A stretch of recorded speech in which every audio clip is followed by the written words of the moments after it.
6.5%, was it? Is that what the current odds are of the Stanley Cup? Well, and if you look at the round-by-round progression, the Stanley Cup favorite is the Vancouver Canucks. Like, what a time to be alive! Talking you through every goalie controversy, scoring slump, and draft lottery bust, this is the C4 Podcast on CanucksHockeyBlog.com. Here they are, the best starting lineup we could afford under the salary cap. Chris, Matt, Anna, and Adam. Welcome to another episode of the C4 Canucks Hockey Podcast, brought to you by Anna and Chris. I'm Chris, she's Anna. How you doing, Anna? Yeah, pretty good. Long time. I was about to say the same thing. Yeah, it's been less than 24 hours since we last conversed outside BC Place. First? Oh, yeah. I was going to say, like, we did more than converse. We hung out together. We could just talk virtually like we do once a week. That's conversing, is it not? Yeah, but that's what I'm saying. Like, we met up in real life. Oh, okay. Well, I mean, the way you were looking at me, it was as if you were trying to think I was, alluding to something entirely, untoward. And that's not the case. I'd like to have and our listeners know everything I say is on the up and up. Mm-hmm. Yeah. Ever since I started recording in my office, and I'm actually in my HR chair. Mm-hmm. Yeah. I got to be on my best behavior. Mm-hmm. When you were recording, at your flat, I was just obnoxious, over the top, the stuff that I would say that didn't make the show. Oh, my goodness. But that's not to suggest that, Anna was like, the bastion of purity. Let me tell you, swears like a trucker. I will say, yeah, sports games do bring out the worst in me. So, yeah. But yeah, that's to be expected. I hope that there's kids that sit behind you at the Whitecaps, but I'm just like, hopefully they're just like, well, this is sports. This is life. Well, okay. In fairness, you weren't swearing like a trucker last night, but that's because I think my nephew was sitting in front of us, and you felt like you had to be on the best behavior. I really feel like I was. But yeah, yes, your nephew was sat in front of us. And he weighed in when we needed Gen Z or Gen Alpha opinion. I guess he's Gen Alpha. Well, he's what? Yeah, I guess, because Gen Z would be in the workforce. Yeah. And he's not quite there yet. Yeah. Anyway, yeah, that is beyond our expertise. Yeah. But beyond hanging out with me at a Whitecaps match where they finally scored a second goal, because let me tell you, it was squeaky bum time, despite carrying the play as they were throughout the entire match. What have you been up to for the course of the week since we last spoke? Consuming some culture, like trying to get my culture out the way before the hockey season starts. We're pretty blessed in Vancouver that there's some cool stuff going on right now. It's the Queer Film Festival right now. The Vancouver International Film Festival is about to start. The Fringe has been going on.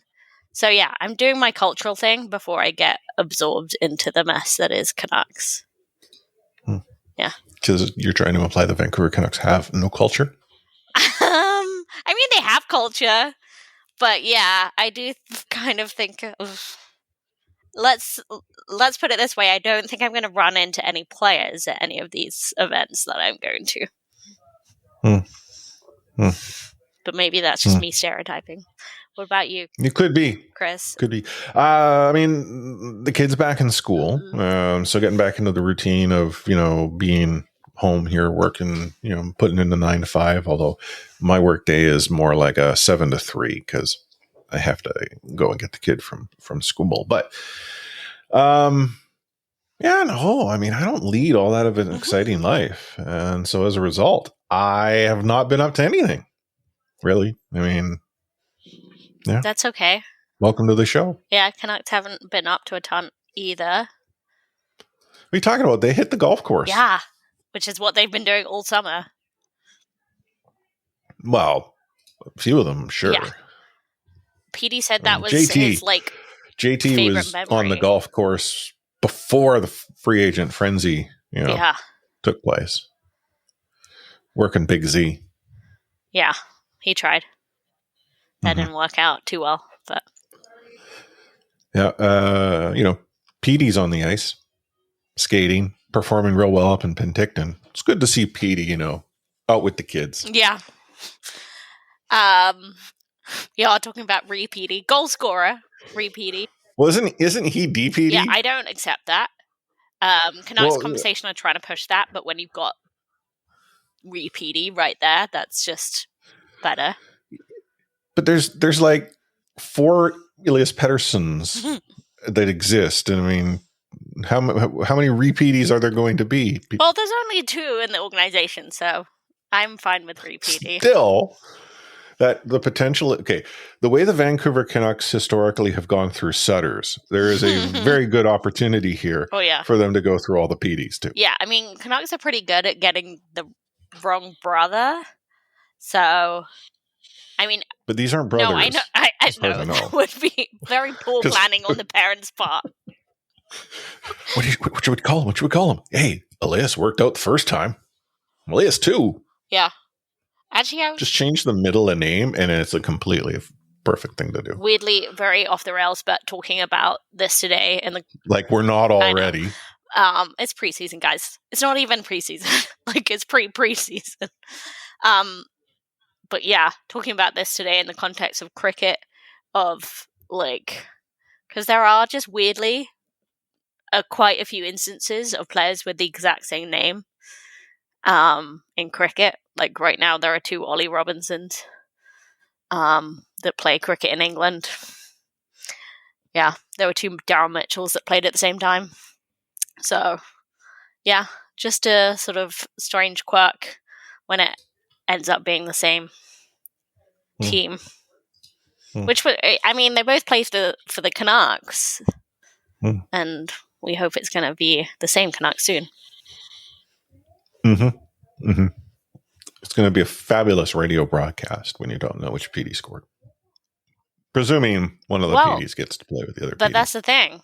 Yeah, like I said today, like PD scored. So it's not just going to be... They're not going to say that in the radio broadcast. Yeah. It's not just going to be EP40 scoring. Yeah. Anywho, what's going on? As you said, they've hit the links. The Jake Milford Charity Golf Tournament has taken place, as you have put so eloquently in the rundown. That means hockey is right around the corner. For those that don't know, that golf tournament happens essentially when all the players are in town. Like it's time to sort of be the, hey, let's go and do something for charity. Former co-host Clay Mo, I think both of his kids have like caddied at some point in time. And he always seems to find a way to get there.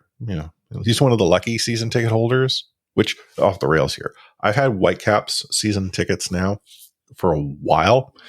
Never have I been invited down to be given a certificate to be called the supporter of the match or anything like that. I feel so hard done. Yeah, it's terrible.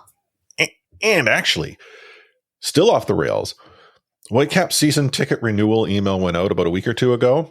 They are increasing the price of the tickets by about 17%. That's at least for my seats, right? And that 17% apparently is the tenured price. If you were to buy my seats as a new season ticket holder, you'll probably pay more than what I'm paying at a quote unquote discounted price. I mean, I would hope so, but yeah. Like still. Anywho. But I mean, again, like try and get back on the rails in a second, but like season ticket holders are the enemy of sports organizations. Well, they can't make new money. You heard it here. I'm the enemy. Yeah. Last week you were crushing my dreams. Hey, not my I was enemy. Contemplating hanging up the microphone today because you professionally told me I'm just never going to work out as a podcaster. And now I am the enemy. Not my enemy. No, the enemy. It almost comes, if I was just your enemy, whatever, that's Anna. But if I'm the enemy, that's a big deal. Yeah, well, you are. You're not making them new money. Like they could be making much more, like they say, of single, single game tickets, etc. Messy games. Playing. You're listening to the C4 Canucks Hockey Podcast, brought to you by Anna and the Enemy. right? That's a nice ring to it. Anyhow, you know what? We're off the rails. Let's rewind. Breaking news. Emergency podcast time. The Vancouver Canucks have signed a goaltender on a PTO. Yeah. And it will not be breaking news by the time you listen to this, but it happened about an hour ago from where we're sitting on Sunday night that the Canucks, yes, indeed, did sign a goalie. Dylan Ferguson. Local kid. Can't say I've ever heard the name. No. Neither have I. He does have 3 NHL games under his belt. So when he played in the dub, he got called up to Vegas because remember when they lost all their goalies? He's also played twice for Ottawa and, probably just because Ottawa. But yes, he has spent last year in the KHL. Did okay, but not amazing. I mean, at this stage, it's like, sure. Well, as we spoke about last week, and if you've been listening to any Vancouver Canucks news, the cursed crease in Vancouver is a thing. Can't have too many goaltenders in training camp. I can't see this being signed to a PTO as anything more than we needed a goalkeeper for training camp and insurance. Yeah, that's totally it. I don't see it going beyond training camp or even maybe into preseason if needed, but it's more just about having goalies on the ice that can work and play in scrimmages and be practice goalies to make camp useful that don't we don't want to batter Shilov before it started, given he's probably starting the season as the Canucks goalie. Unless Tlachtademko possibly might be ready for beginning of season, but hopefully they don't take too many chances with that. Well, if you look at the commentary on social media, the fact that the Vancouver Canucks signed Ferguson to a PTO has people up in arms. They're like, who is this? Why the heck is that's not Lankinen? I mean, observant. They're correct. It is not Kevin Lankinen. No, it's not. You're true. I mean, it could be, maybe the Canucks are trying to pull a fast one on New York, right? Throw a mustache on Kevin Lankinen and call him Dylan Ferguson. No one will know the difference, right?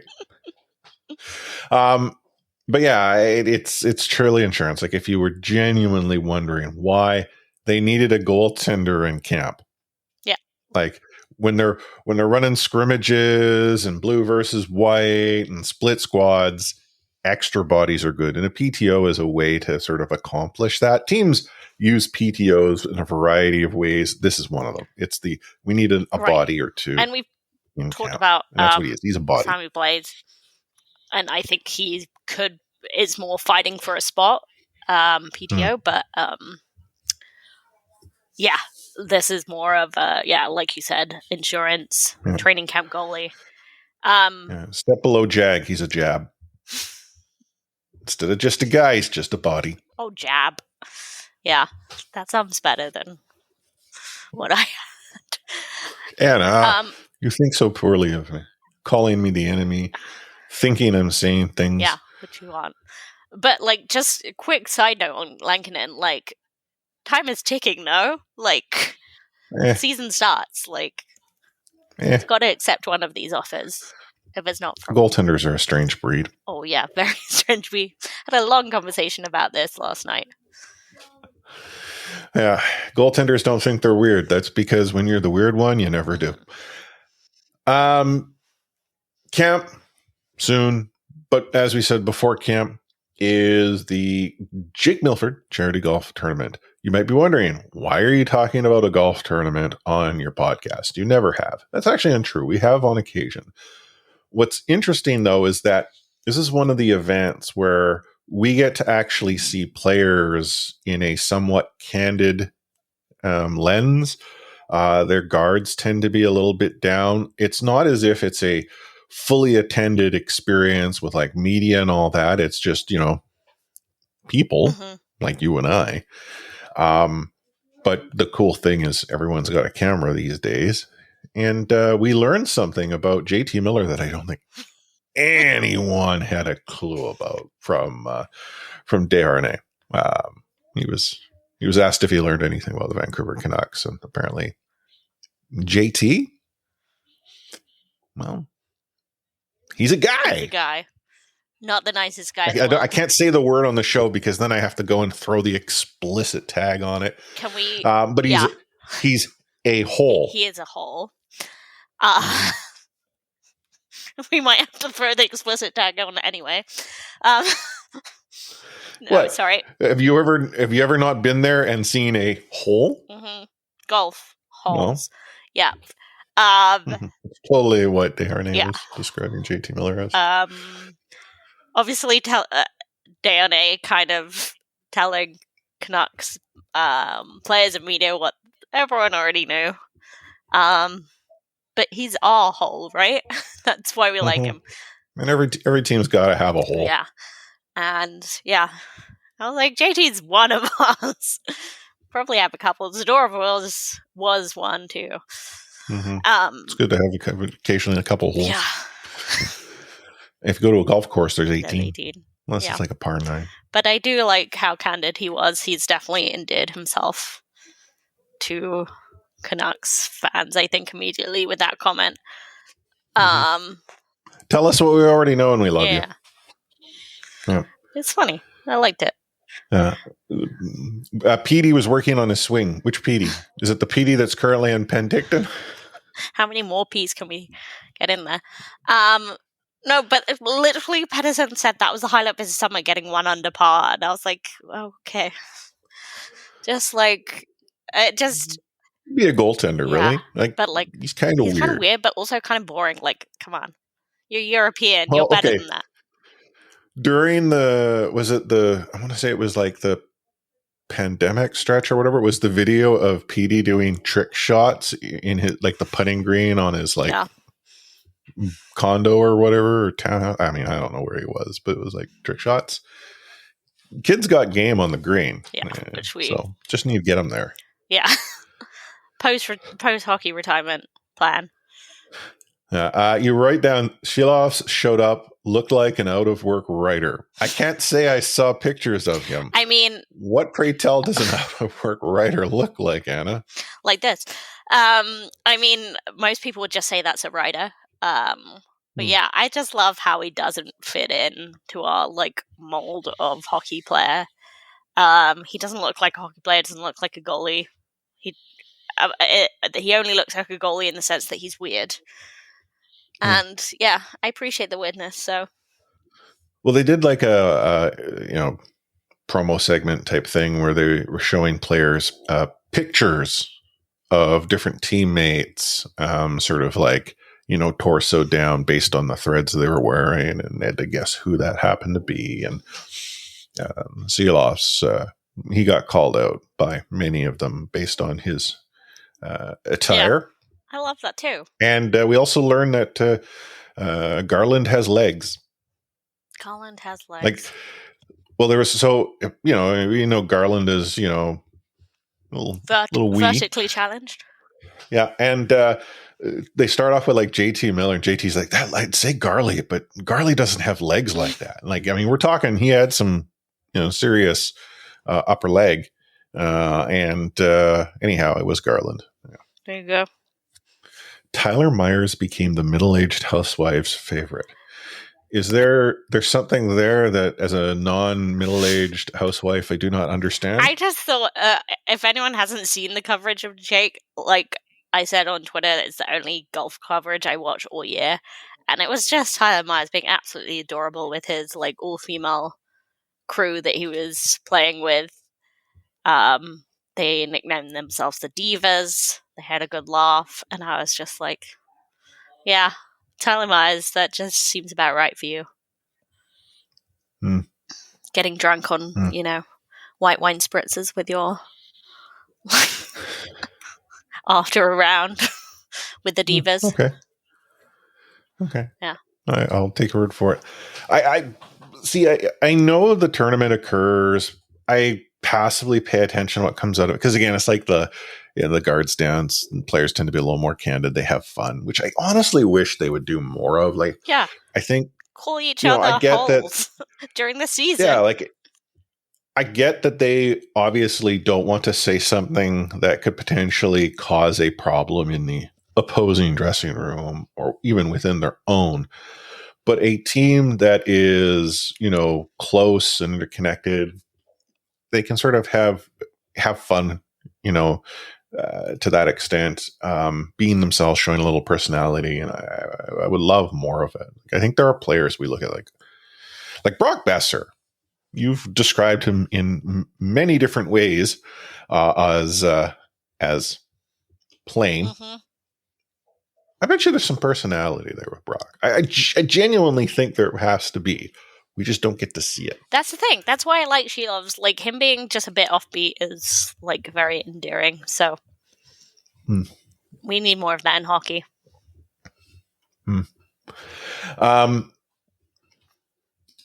Penticton, Young Stars tournament's underway. Rumor, story, however you want to call it, about Lekkerimäki that the Vancouver Canucks were this close to actually inserting him to the playoffs against the Oilers. And he is, for argument's sake, done well at Young Stars, which is not NHL caliber training camp, let alone NHL caliber preseason.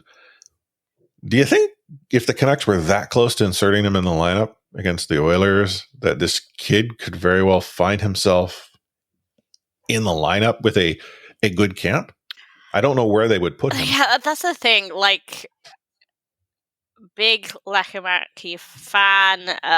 Seems like he's doing great at, like, Young Stars. He impressed in the little bit of time when he came over to North America last year. But literally, what's the point? Like, you got players that are more NHL ready than he is, playing down in Abbotsford, and more like used to North American game.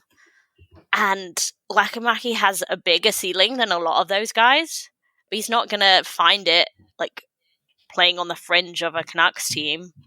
Like, I think there's no rush on him at all. Like, I don't think there's a ton to be gained when he's so new. And, like, I know he's shiny and exciting, but, like, him being, like, inserted in a desperate situation where Canucks are about to bounce out the playoffs, like, that's not saying he's NHL ready. And like you said, like, when's he fit? Like, well, so I'm not trying to. You're right. I'm not trying to suggest he's NHL ready because they're like, yeah, we're desperate. Let's do this. But there were many other options. yeah. Right? Like, you think as you look at the roster and whom you might go and insert, the fact that they would have had a serious conversation to say, what about this kid? Right? I mean, they're not, I think, expecting anything more than a player to show or go. But even then, you know, I just feel that speaks highly of where the actual front office places him. Yeah. Now, is that pressure that's unwarranted? Very well could be. Does that put pressure on him coming into camp to try to overperform? Like, you and I have talked about this many seasons past. We love a competitive camp. We love when players put those who think they've got it made on a hotter seat than they probably expected. Tough decisions, all for that. But I would rather see the kid perform phenomenally, be that close, and then do all the right things in Abbotsford. Right. And be that first call out. Then, hey, you're going to grow by watching us from way up there, night in, night out. That's exactly the thing, right? Like, I'm not saying don't be excited by him. I think we should be. But I would just say be patient at the same time. other players that have been, doing their thing. Baines, obviously, we know a little bit about. Atiratu, Aksason, Danila Klimovic. Well, we already talked about Elias Pettersson. I saw some video of the hustle this kid's got. Yeah. I love it. He's physical and in a smart way. Like, he knows how to use it. Like, he's smart about it. Like, yeah. Yeah. I think he's... But I can't say I've watched or paid too close attention. So, I mean, is there anyone else that you've heard has like, hey, this is a surprise, or maybe not so much? No, right, because the sort of Abbey players you mentioned, Max Safon, Artu Ratu, they've done well. They stood out, but they should be, right? Like, Max Sasson is 24. Like, he's not a young star, like pushing the boundaries of the word young and young stars. Like, he really needed to be good. And he has been, like, he scored. Good for him. I think he's a really exciting player in the A. He's yet to show that he's NHL caliber. Do I think he can fill a hole if needs be, like, injury-wise? Sure. But yeah, I think he still has a step up to go before he's like day-to-day NHLer, whereas I think Artu Ratu is maybe closer. Fine. When the Vancouver Canucks acquired Artu Ratu, the expectation was he was going to be inserted in the lineup and be the next coming of Pavel Bure. Yeah, that's Vancouver for you. We don't place high expectations unnecessarily on anyone. I would say Vilma Ulriksson also has played well. Who else got a goal? Anthony Romani got a goal as we're recording tonight against the Jets. I think everyone else is just a sort of, let's see what we have. As far as defenseman goes, like Christian Felton, I think, maybe a little bit of a surprise, considering I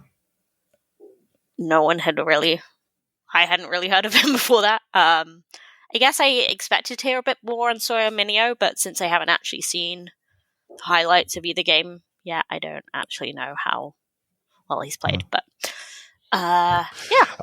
And just to have you know, the Vancouver Canucks are also calling Elias Pettersson DPD. So yeah, that's because Chris Faber works for the Vancouver Canucks. Oh, so you think it's an inside job? Yeah, I do. Canucks conversation. Okay, you know what?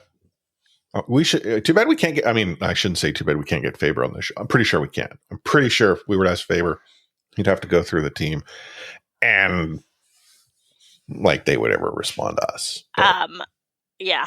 We should start just sliding in his DMs. Okay, but I do feel like we should ask him whether he is behind that. You should ask him. Oh, wait, he's just on his honeymoon. Never mind. I'm not going to ask him. Doesn't matter. Very important C4 Canucks Hockey Podcast question. Okay, well, we'll have an answer for you next week because I'm not going to message him his honeymoon. Oh, Anna. What are we going to do with you? Being so reasonable and such. Well, anyhow, I should probably think about not messaging Faber and deleting what I was just typing. You're listening to the C4 Canucks Hockey Podcast, brought to you by Anna and the Enemy. Take hitting out of the game. You can't hit anymore, so don't do it. The unsportsmanlike conduct, I want to get an explanation on it. No kidding. Because how do you get suspended for unsportsmanlike conduct? Plus interference. There's no interference there. He had the puck. Now, Madison never ever did that before.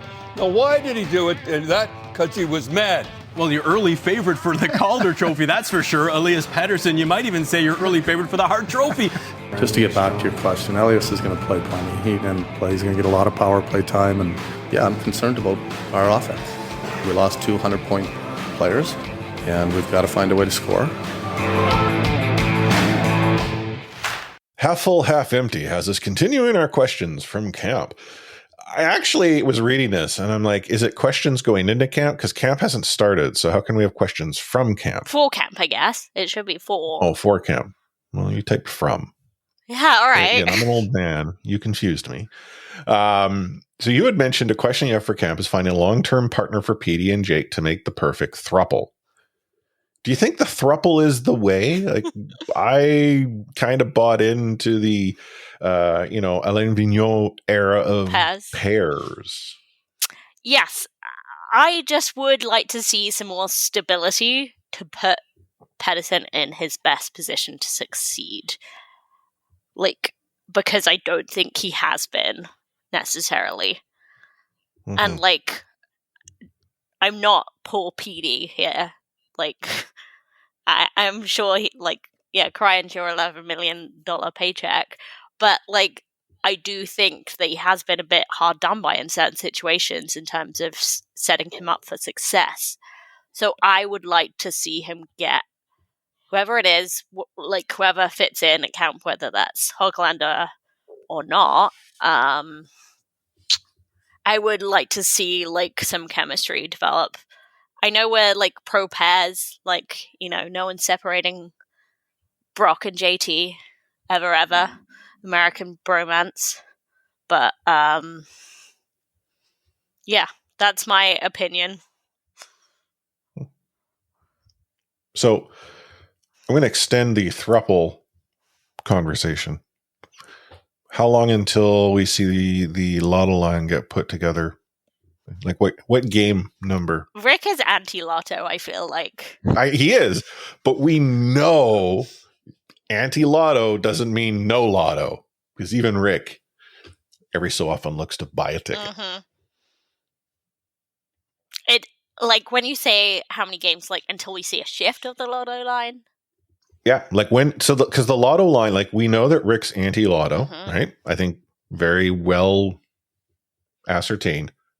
But despite that, the lotto line gets thrown out either in a game where nothing's working or where the season has gone into a rut and the lotto line is somehow hopefully going to reignite. The whole season? Wow. Well, I'm not saying the whole season, but somewhere within the season, right? Like, we've seen it come out in individual games where, like, you know, midway through the game, nothing's been happening, and suddenly the lotto line gets thrown out on the ice. We see it happen where the lotto line starts the game together, and that's when, you know, Tocchet era meant they've had a rough spell of games, and that is, again, to try to shake things up, reignite spark, which I honestly, I wonder, like, let's say the lotto line actually does find that spark. Would Rick keep them together? I find it really hard. I don't think he would. I find it really hard to envision the lotto line being together as anything other than change it up.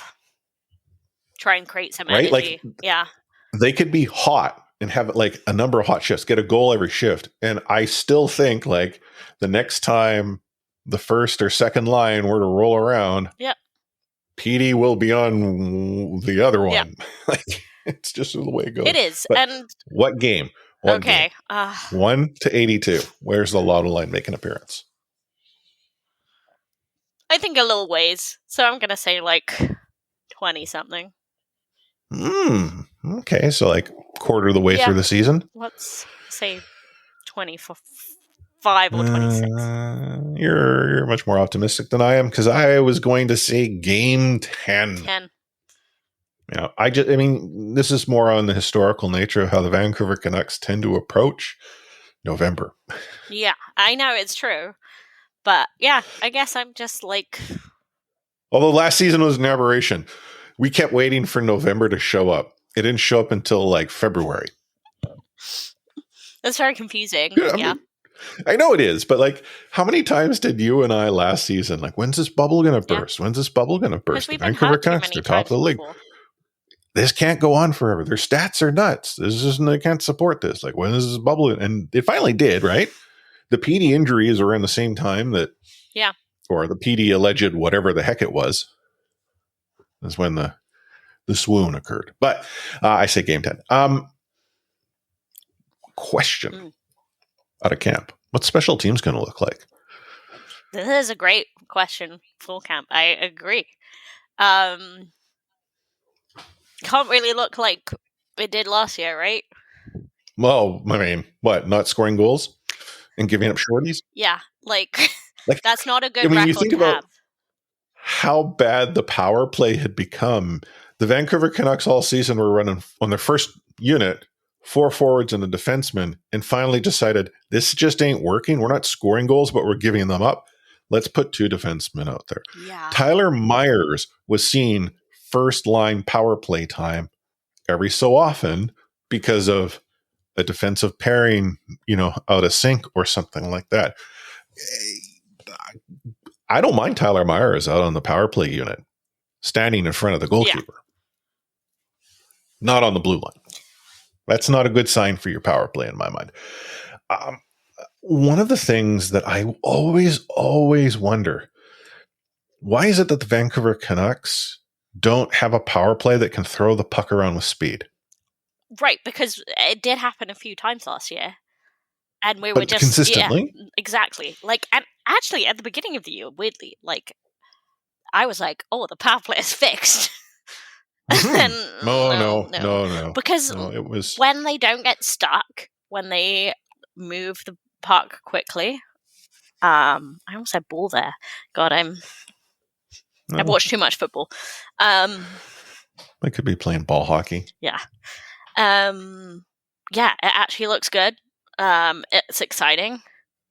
But like they just so easily get stuck. Yeah.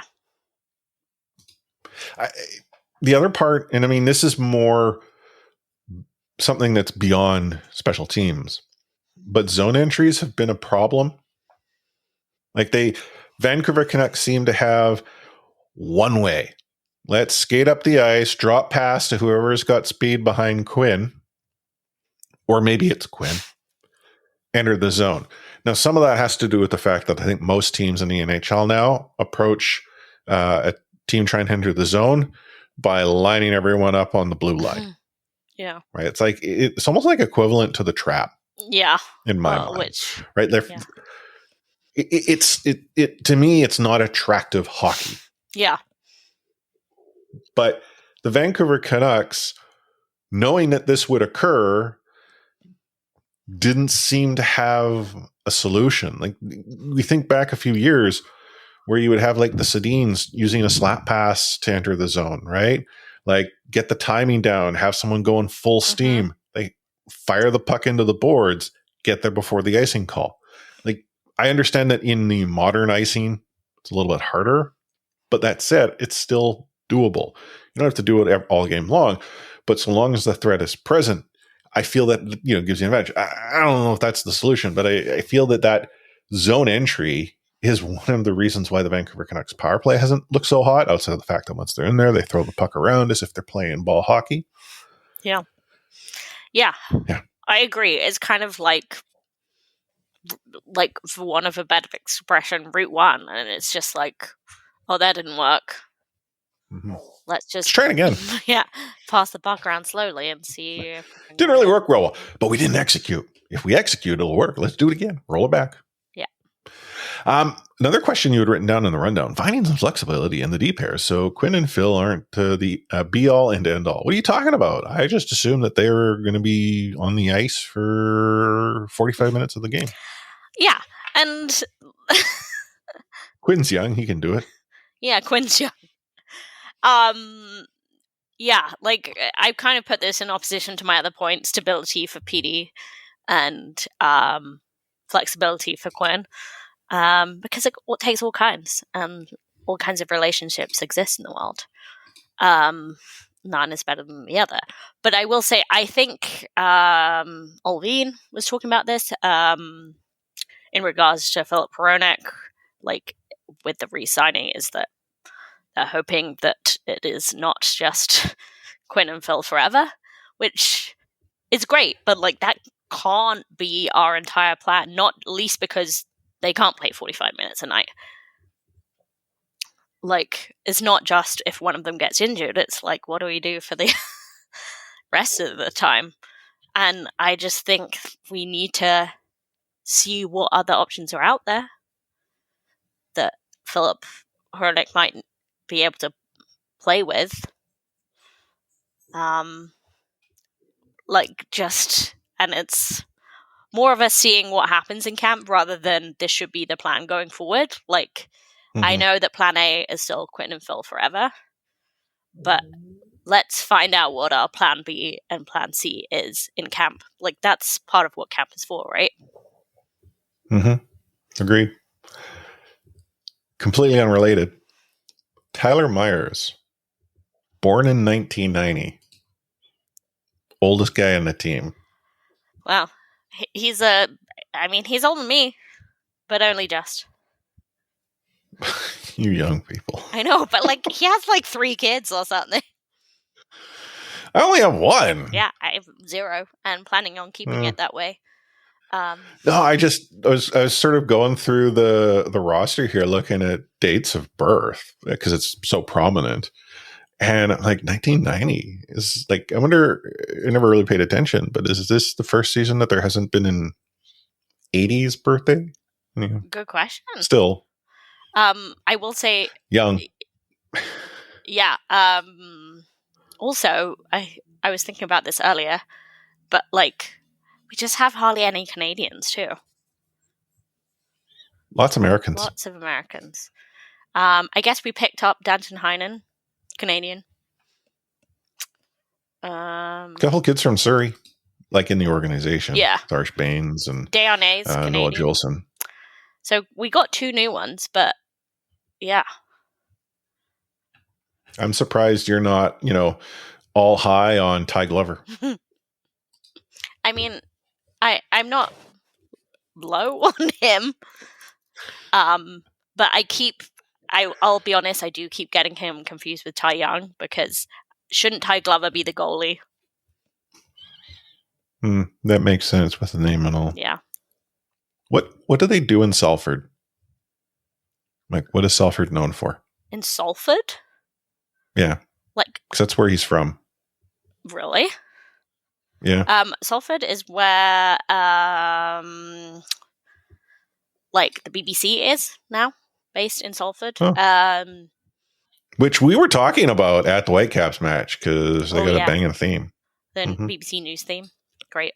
Salford's nice. It's like a developing area. It's very industrial right now, but like very expensive at the same time because it's like all modern new builds and stuff.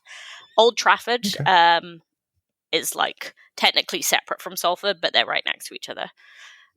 Not known for hockey players, or is that like the hockey hotbed of the UK? I mean, who knows? Trying to gauge on, what this kid's got for the Vancouver Canucks so we can talk about him more often. If there's any hockey hotbed of the UK, I would guess it would be Sheffield. I feel like they're the best known team. But there really just best known team. One. How many of the players are from the UK? Like Sheffield Steelers players? I don't know. Most of them, I would guess. Well, I'm gonna have to look this up at some point. Not now, because we're far from anything. If it's not we're far from anything at this point. Yeah. Oh man. Well, it's still sort of like silly season. We're talking season. Hockey. It's just once camp hits, once we start to see some preseason hockey, some of the stories start to simmer and circulate. It gives us content. Yeah. Anywho, to be probably time now to wind it up so we can get back to talking about Ty Glover next week and his future as Vancouver Canuck. I actually don't recall that name. So, was he drafted? Ty Glover? Like 7th round or something like that? Not that there's 7 rounds. Or is there 7 rounds? I don't know. 7 rounds. I don't pay attention. What's this? A soccer podcast? So we're going to be back again next week for reasons no one understands. Well, camp. We can actually talk about camp. So. Yeah. In the meantime, if you've made it this far in the show, it's probably best that you join Discord just to tell us how horrible it was to make it to this point of the show. Discord.io/C4 podcast. You can also follow us on all social medias at the C4 podcast, except for on Threads. We're at the real C4 podcast. And if you think that supporting the show financially is a good way to help us get a third person who actually knows what they're talking about, well, I mean, you know what you're talking about, but you need someone to like work with who isn't me, who's 1, the enemy, 2, doesn't pay attention, never does research, and 3, wants to spend episodes talking about Ty Glover. Good kid, I'm sure. You can go to c4podcast.com, click on the link that says support. It's going to forward you over to Buy Me a Coffee, which is buymeacoffee.com/c4podcast. But instead of Buy Me a Coffee, Anna and I like to call it, Buy me a pint. And you can drop us a few bucks to actually buy us a pint on a one-off, or alternatively, you can subscribe to us either on a monthly or annual basis. And if you do subscribe annually, I will mail you one of the exclusive happening C4 podcast stickers, of which, if you're in the UK, there is a buttload, I'm told, that are just floating It's around. the new currency. Speaking of new currency, in Australia, they have Bluey bucks. They have like $1 coins that are, it says dollar and it's a buck, and it's got Bluey on. And then His Royal Highness. They can be used wherever Bluey products are sold. Well, it's it's like we have ceremonial dollars up here and stuff like that. The weird, it is worth $1. Weird Hockey Canada ones that I don't like them, that have the red on them. The Hockey Canada. I don't know. I think the quarters. Like we've had colors on our loonies and our quarters before. Keep them metal. That's my but regressive take. I'm a big fan of Bluey. I like Bluey. I have heard good things. I really need to watch the cricket episode. People talk about that a lot. Yeah. Bluey was a good show.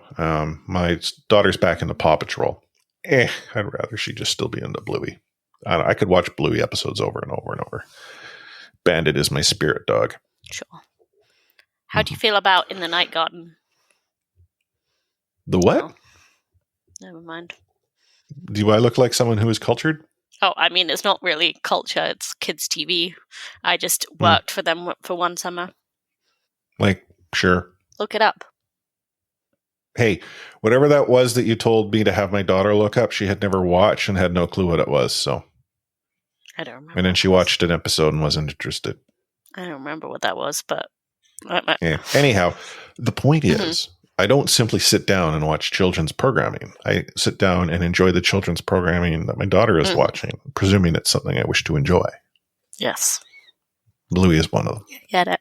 Actually, Bluey's the only one. Anna, any final words of wisdom for our listeners? Presuming they've still tuned in and made it this far. Hi, Anna's mom. Yeah. Hi, Mom. I'm just excited. In 1 week's time, camp will be done. We'll have real things to talk about instead of all this like sidetracky stuff. Yeah. I mean, there will still be sidetracks, but there'll be sidetracks from conversations about real things. No, sidetracks from sidetracks.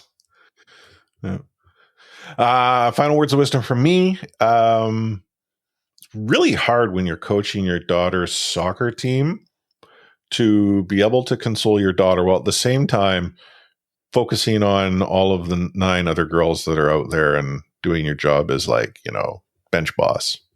My daughter was upset that the people weren't passing it to her. Aww. But in fairness, no one was passing. It wasn't that they weren't passing her. They weren't passing anyone. Passing's like, that's below playing in net. And there's a number of girls who would much rather not be a goaltender. Yeah, goaltenders are weird. We've established this. But on behalf of Anna, A403, myself, Chris, at Lightforce, I'm going to sign off this episode of the C4 Canucks Hockey Podcast with We Out.